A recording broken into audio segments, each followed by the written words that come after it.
Today, we're really lucky to have Paul from the NHS come and talk to us about a particularly interesting challenge around data around surgeries and how they operate. And oh well, I won't steal your thunder, but I think there's some really interesting challenges there around how people can extract insights and interpret what is quite a rich data set. So let's welcome Paul. Thank you very much. And if anyone's got any kind of challenges along the way, send me a message if things like the internet stop working or sound breaks down, we'll try and fix that. Fantastic, thank you. I'll hand over to you, Paul. Okay. Good afternoon, everybody. I can't share my screen, Tarek. It says host disabled. I'll do that now. I'm still learning. That should allow you to do it now. Right, while Tarek's setting me up, what I'll do is I'll put a copy of the slides online, because I know sometimes they can be quite small, so I'll just do that now.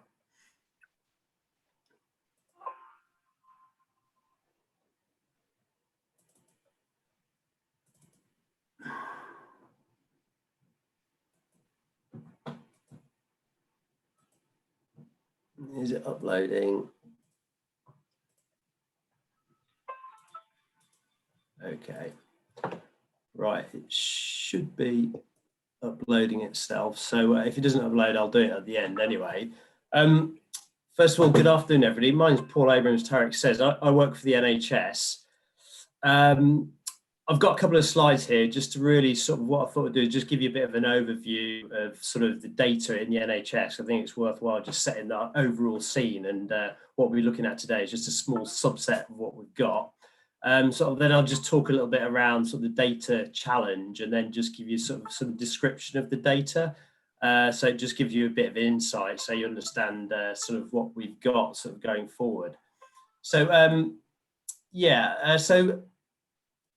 right, a little bit about me. So I obviously work for the NHS. In a moment, I'll just go through the overall structure of sort of how it all works, but I work for the sort of the clinical commissioning group. I'm not an NHS lifer through and through. I've only been in about 7 years. Previous to that, I was sort of in industry, so I've had a slightly different perspective of the world. I'm absolutely non-clinical. I couldn't tell you how to fix your elbow or whatever. I'm purely sort of from the management side of things as well. And unfortunately today we were hoping to have a GP here, but some of you may know down in Cornwall we've got quite a number of sort of pressures in terms of sort of the healthcare system, and we're just entering holiday period and everybody seems to want to be off at the same time. So apologies for that, but we'll hopefully get a GP come to us when you sort of present back sort of what you've done.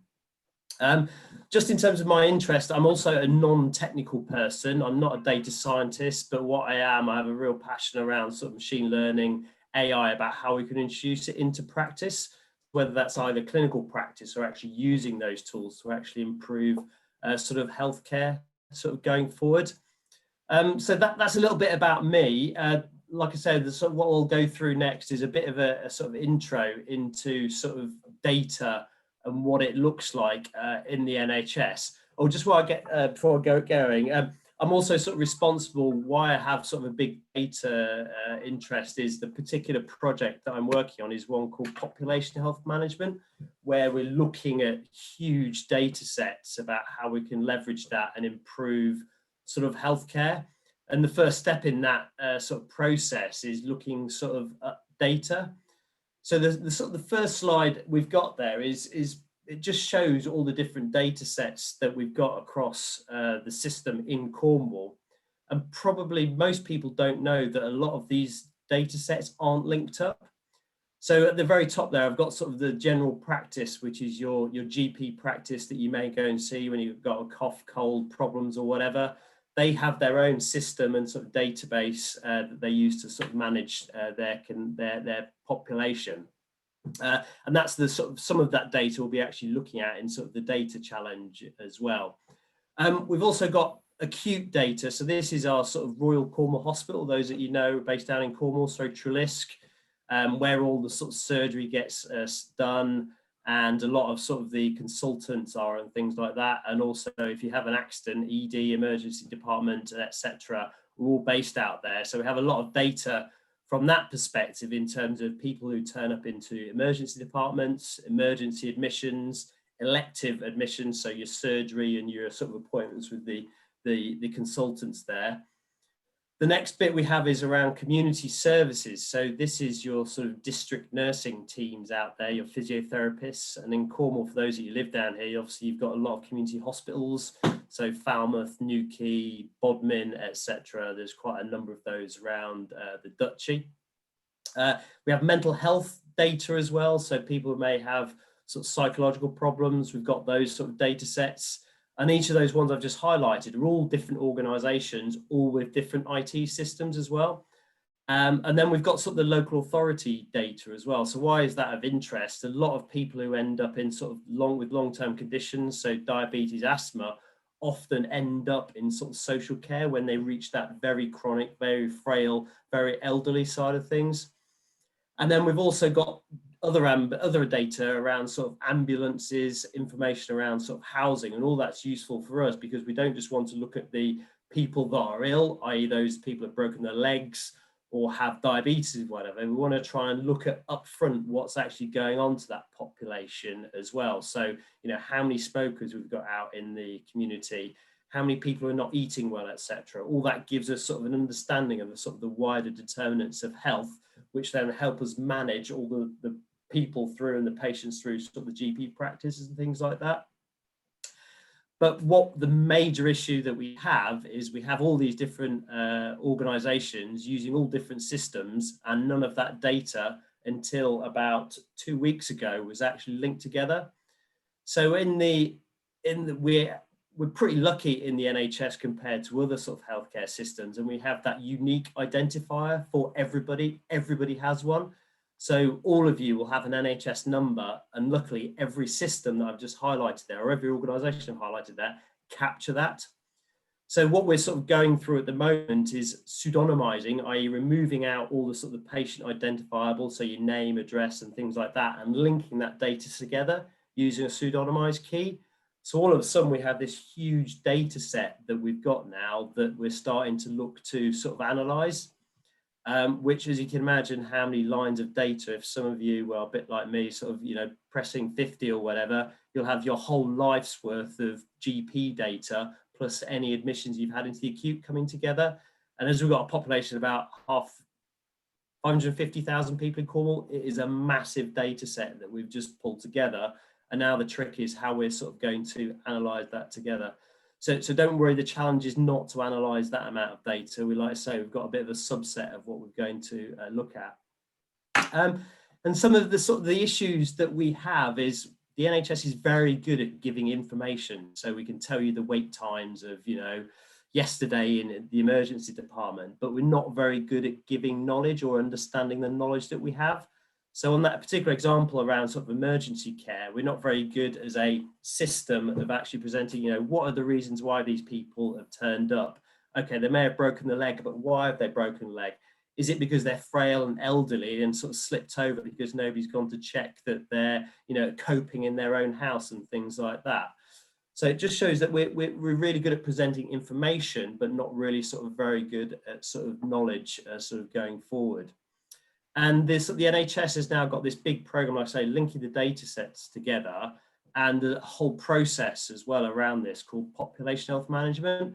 And I've just put a link in the presentation, which if they've not uploaded, it will be in there as well, which just gives sort of the overall process that we're looking at around sort of population health management.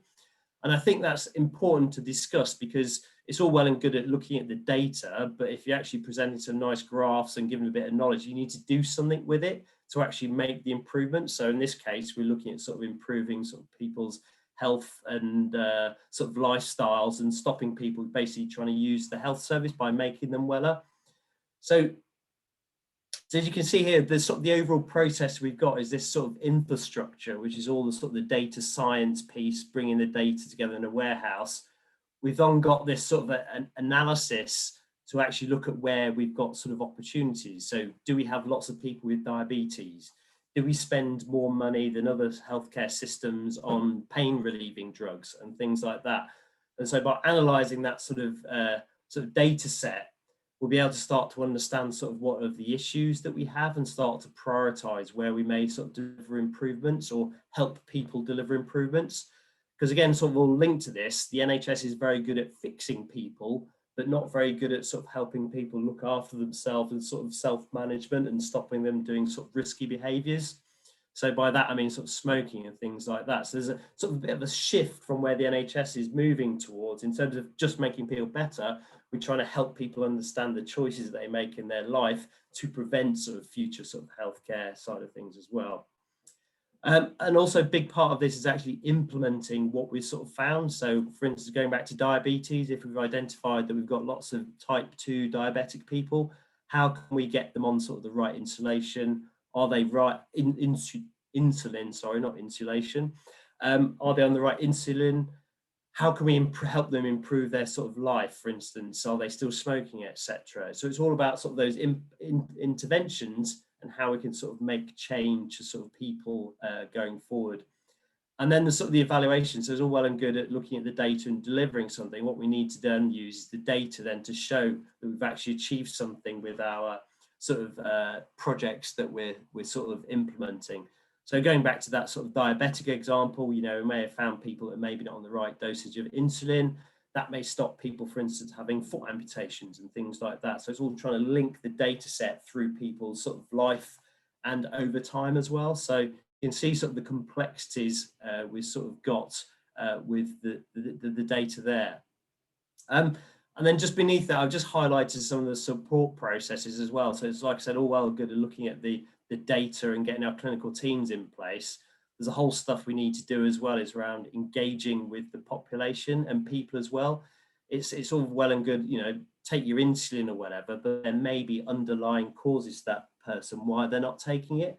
So obviously part of the healthcare now is actually to work with people to help them make changes in their life, to maybe accept changes in sort of insulin and things like that. And then just other things that we're looking at, the very sort of structured program management as well, sort of making sure we sort of deliver sort of things in the right way and sort of monitoring sort of progress and things like that. So hopefully that gives you a bit of an insight of sort of the data and also how we're starting. We do use the data like that already, but now we're starting to get this linked data set together and we can actually see people's sort of journeys, if you like, over time with that linked data set. So an example of that is, you know, we may have seen previously just somebody turning up into the emergency department.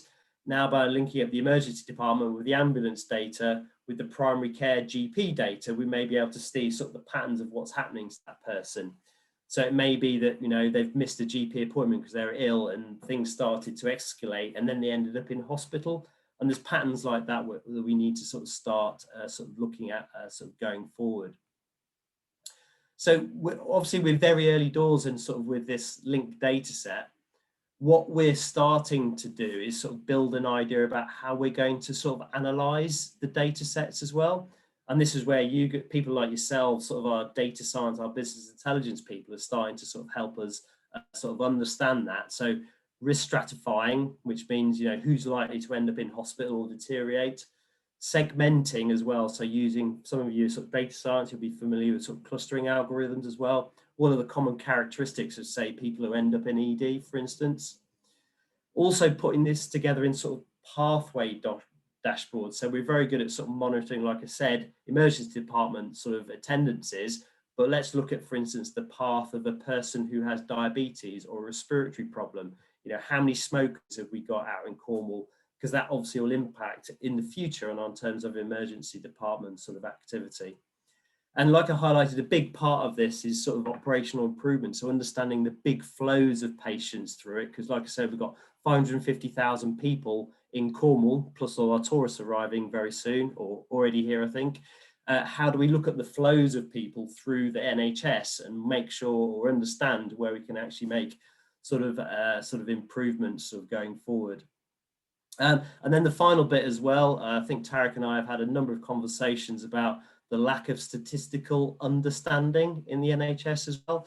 So from a sort of clinical standpoint, in terms of trials, absolutely brilliant in terms of statistics, you know, the number of people with the placebo and the effect it has on people. What we're not very good at is using sort of data and information and statistics to enable us to make sort of decisions about the different types of healthcare that we deliver and things like that. So that's a big bugbear of mine. So no apologies for that. And hopefully if anybody's from the NHS there, do ring me up and speak to me about it. Because I think we can all do a bit of work to try and improve everybody's statistical knowledge in the NHS. And then sort of the final bit as well is where we start to get into all this of the above is around sort of the, excuse me, the historic analytics of what's gone on, if you see what I mean, what's happened to a person who's diabetes. What we need to start using is that big data set that we've got together and start to bring in things like X-rays, MRI scans into that data, sort of using, you know, the latest AI and machine learning to understand that as well. And with that, plus the structured data sets we've got, hopefully we'll start to building excuse me, we'll start to be building sort of projections and predictions around what's going to happen in the future to people with different conditions. So an example on that, we're looking at a tool that will help us predict out in the community which people are likely to end up in the emergency department or in an emergency admission, using sort of the latest machine learning. So again, very early doors, but sort of very exciting. And one thing that I suppose to make everybody aware of, there's lots of sort of rumors flying around about Google and sort of DeepMind getting hold of the data and things like that and what they're going to do with it, particularly Plaintear and people like that. Just to make it absolutely clear to everybody, this is being done within the healthcare system in Cornwall. It's all healthcare professionals and professionals who work for the NHS looking at this. We're not sort of getting some big organisation, big corporate to actually deliver it for us, because the perception, well, my perception is that we need to do this ourselves, not constantly outsource this analytics, because it's actually our core business to actually do some of this going forward. So I'll pause there. Hopefully that's given you a bit of an overview of sort of the healthcare data and the system. I could talk hours about it. I'm not going to, one, because we've got pressed for time and we need to get onto the actual challenge.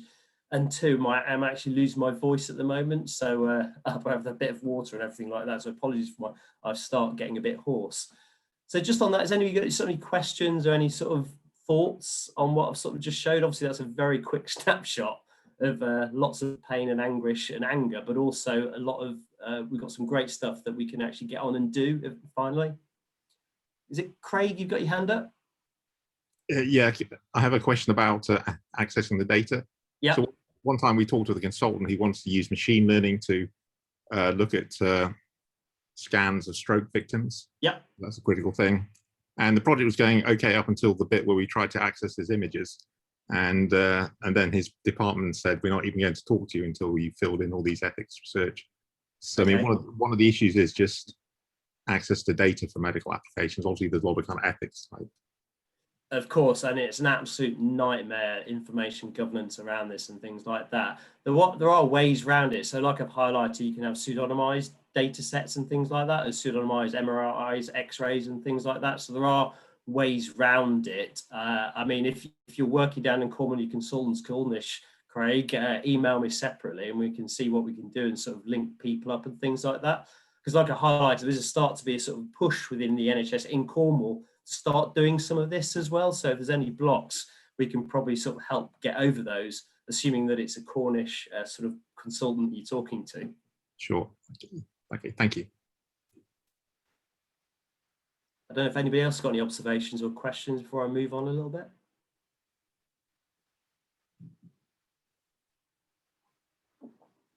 No, right, okay. I've got a quick one. Go on, Terry. Quick one from me. So I think it's really helpful what you've done there to kind of explain the hierarchy, because most civilians like myself are sometimes a little bit lost in the organizations that make up the healthcare system. This data that you're talking about, is this a Cornish effort or is this a national effort? But you're kind of looking after the Cornish citizens as part of a wider effort. I actually work for the Cornish or NHS Kerno, which is the Cornish arm of the NHS. We were actually progressing this before it came a sort of a national priority, and now it's a national priority. And what they're delivering this is sort of waves across the NHS. So we're part of wave 2, I think, and there's other waves going on to get other healthcare systems across the England, because obviously it's NHS England we're talking about here, to actually get the data set and use population health management approaches to actually start to understand what's going on in the healthcare system. Okay, yeah, thanks. Okay, right. Moving on. So, excuse me. The data set that we've actually going to use is something that's publicly available. So it makes it a lot easier, as Craig just highlighted, in terms of this information governance. I mean, it'd be great if we could sort of, access it in a sort of correct way, lots of data, but unfortunately it's just not possible at the moment where we are with sort of information and governance. And the data set that we're going to look at is just a small, tiny snapshot of what happens in primary care or GPs. So for those that you don't know, GPs are actually self-employed. They don't, in theory, work for the NHS, but they're their own little separate entity. So each practice that you may go to, mine's down in Falmouth, is actually a separate business that provides service to the NHS. So they're a little bit different in terms of a lot of the big sort of acute providers, like so Royal Cornwall and Cornwall Foundation Partnership Trust as well. So a little bit different separate businesses. And they sort of get paid sort of per number of people who's registered with that practice. And they also get some incentives as well based upon sort of quality outcome framework. And that's the set of data that we're going to look at.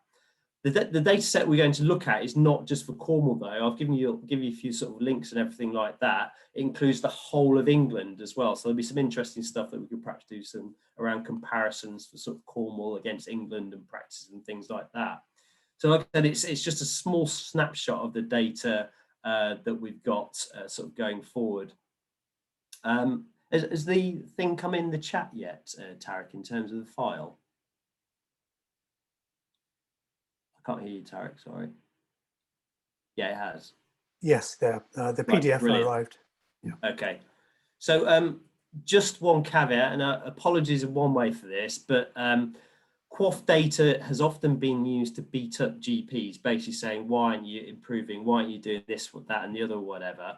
And particularly as we've been through a horrific, well, we're still going through it at the moment, COVID, it's actually really flawed a lot of the GP practices. So just to give an idea of the scale, we're experiencing about 50% more calls and interventions in primary care at the moment than we normally do at this time of year. So for instance, people like myself have got a bit of a cough and cold. In the middle of summer, that doesn't normally happen. So a lot of practices are suffering that wide.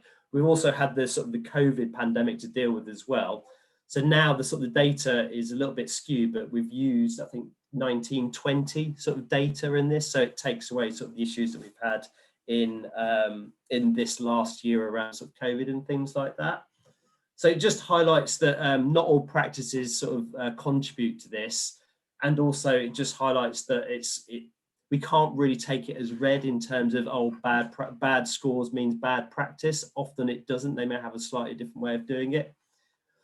And sort of the other bullet I've got there is the QoF payments, every time they get a point, they get more money as practice income as well. So there may be a bit of inbuilt bias into this. Obviously, if you're paying people to do stuff, they're more likely to do it. So it's just a couple of sort of caveats going forward as well.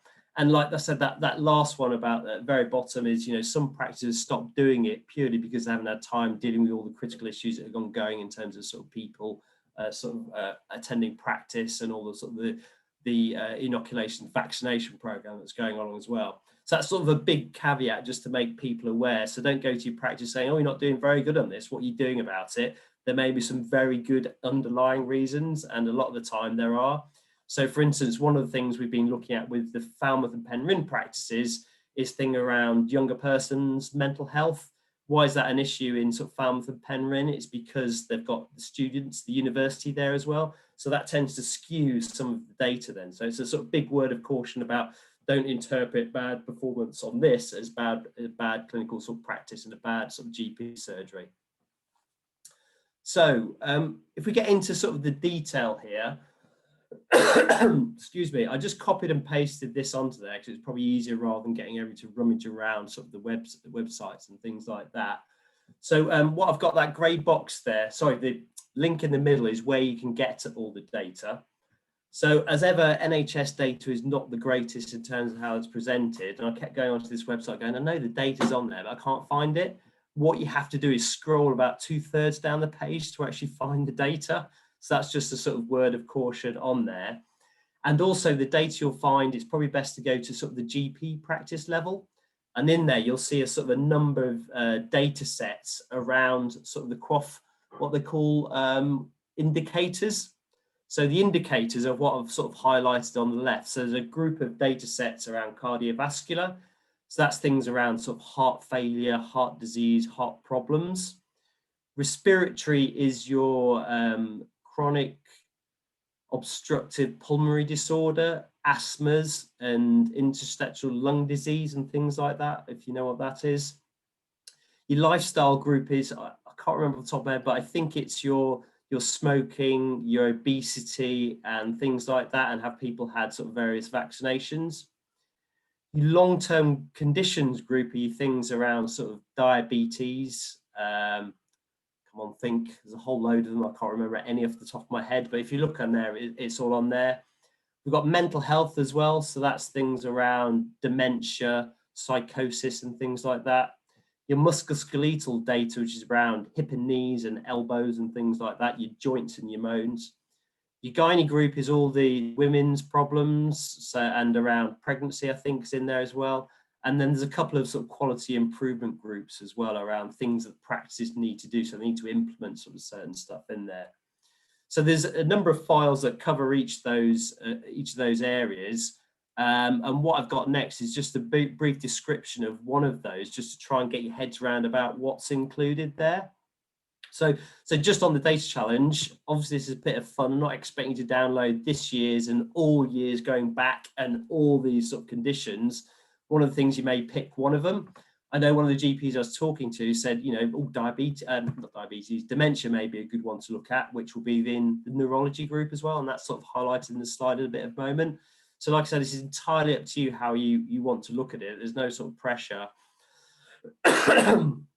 Excuse me. So what I'll do is I'll just go on to the next slide. So what I've just done is just downloaded one of those Excel files. I think this is the respiratory one. And I'm just going to sort of give a bit of an explanation of what's included, so it stops you having to root round all the sort of the data descriptions and things like that. So the first couple of ones, I won't go through the codes, but the ones to be sort of interested in are sort of this CCG name. So Cornwall is known as NHS Cerno. For those of you not from Cornwall, Cerno is the Cornish word for Cornwall.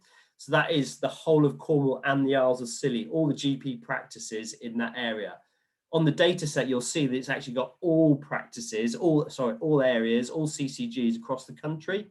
So again, one of the things you could do, you may not want to look at Cornwall data, you may want to look at England data or even, you know, Southwest data and have a play around with it that way as well. But it's just to show there's huge amounts of data. It's entirely up to you what to do. The next bit, and this will come up, I've got a little bit of map that shows this. We've got Cornwall. Cornwall is then broken down into what are called primary care networks. So think of this as sort of groups of practices in a geographical area that have come together. So for instance, my own area, I live in just outside Falmouth. Falmouth and Penryn practices have come together to form a Falmouth and Penryn Primary Care Network, or PCN. And within that PCN, there's 4 practices: Westover, Tresca Bays, and 2 others I can't remember. But you sort of start to see sort of how this is built up. And then at the lowest level, we have sort of the GP practice here. So you can see sort of the practice names.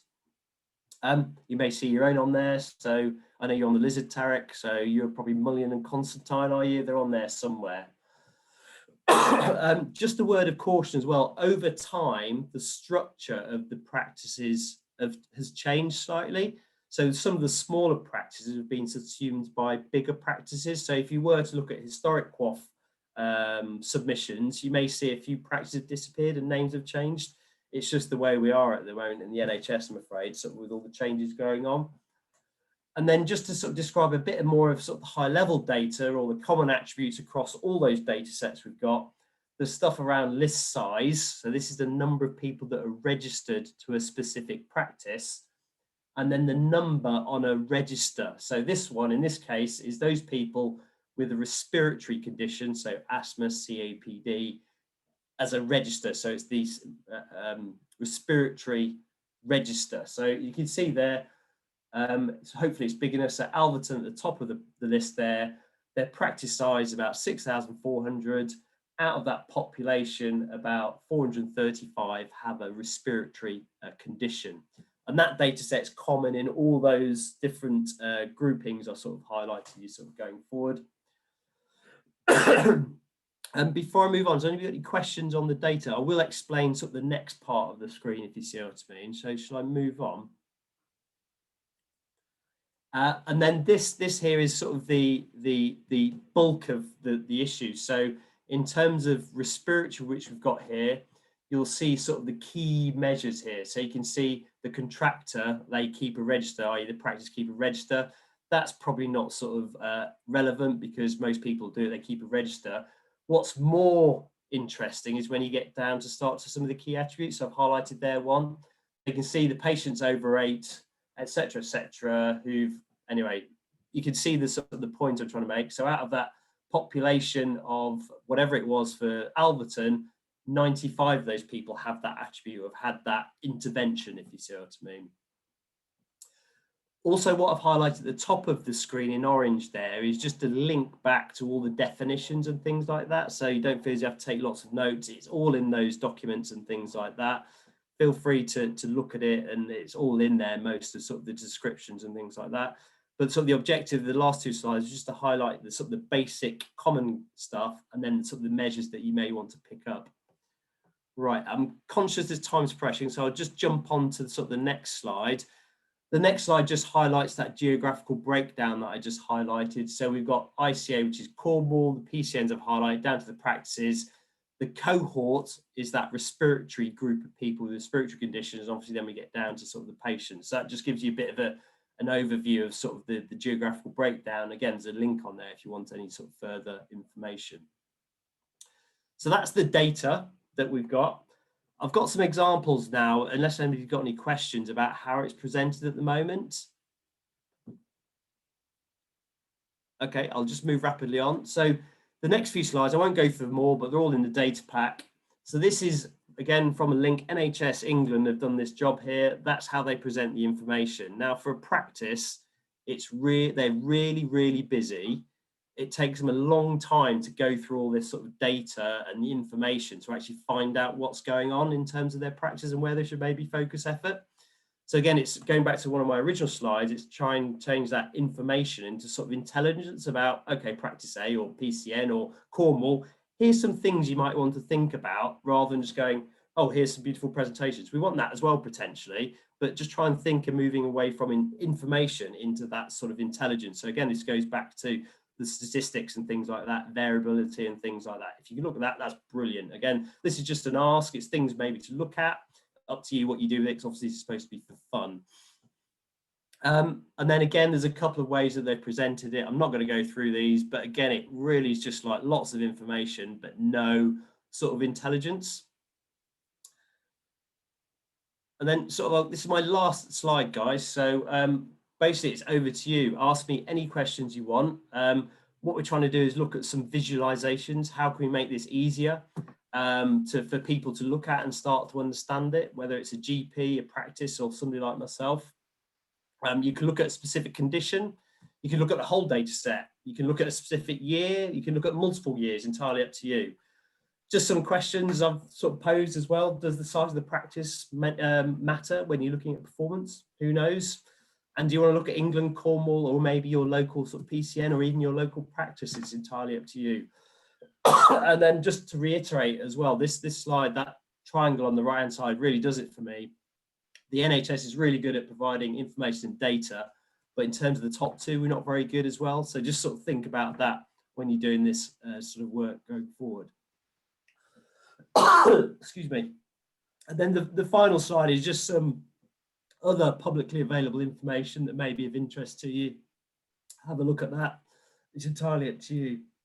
Right, I'm going to quickly get a drink and then just hand it over to everybody. Excuse me. I'll try and mute you so you don't hear me coughing. Okay, thanks, Paul. You get yourself a drink, and then we've got about 5 minutes for questions.